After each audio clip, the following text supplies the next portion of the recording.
Hey guys, so this is going to be a walkthrough of the trading logic script for SwingBot. The code is available on GitHub. It's called SwingBot underscore 2021. So I'm just going to step through this, and then there might be other videos where I dig a little deeper into a few things. But essentially the code has the required packages. It does require the necessary Twitter credentials to utilize the API using the Twitter package. That's Twitter with a capital R. So that setup process could be its own discussion, but ultimately you need to provide the key, the consumer key, consumer secret, access token, and access secret, and then run a function called setup Twitter OAuth with that information to access your app.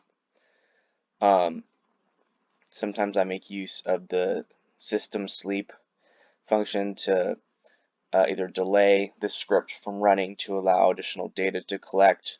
So it goes off a second, so this is actually 60 seconds times 30, so this is delaying for 30 minutes to allow the ticker to continue collecting enough data. These are useful in different areas of the code. So before running any of the logic, I initialize a data frame called picklist, which helps me with monitoring what was actually alerted throughout the day, the time, and the ticker that was picked. So that's something that I have as part of this process. So essentially there's a loop that reads in all of the data files that the ticker saves down in the common working directory, and it reads it all in, sorts it, reformats it, and then it uses that to conduct technical analysis to determine what your criteria would be for a valid trade alert. That could be anything. It does require you to define an interval.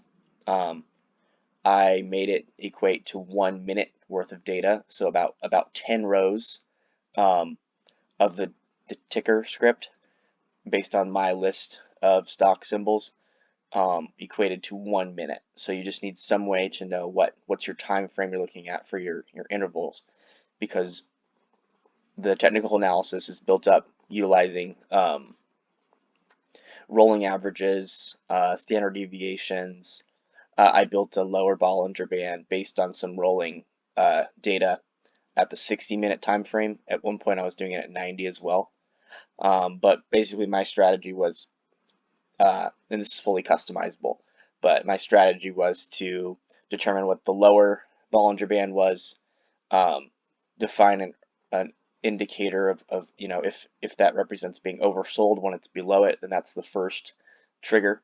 I actually built in a MACD component as well to this as a secondary trigger, and so the construction of those are here, and basically it's just adding columns for each stock in this loop and building out the same analysis and just doing some math. And I believe I was up to about 50 tickers, and so it's doing this for every stock every time it loops.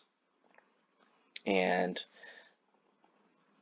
these are fairly self-explanatory, but I'm building up MACD trigger, and then I also had a third component which related to profit. And really what this was doing was looking at, it's difficult to tell what column this is referencing here, but it's referencing the standard deviation, and 2.5 was at one point a target profit. And so looking at standard deviation times a multiple to get a target profit tells you, is this stock moving, does it have enough volatility to actually meet a minimum profit threshold? Because if it's oversold and you can only make like 1/100th of a percent, that's different than if it's oversold and you're looking at making like 0.5% or 1% or more. So I put a floor in there to minimize some false alerts, I guess. So by the end of it, this part of the loop is taking some oversold indicators and some minimum profit indicators, turning them into uh, basically a flag, a 1 or a 0, and that would, for each stock that's being analyzed, we would see if it's worth being alerted at that time based on the current data.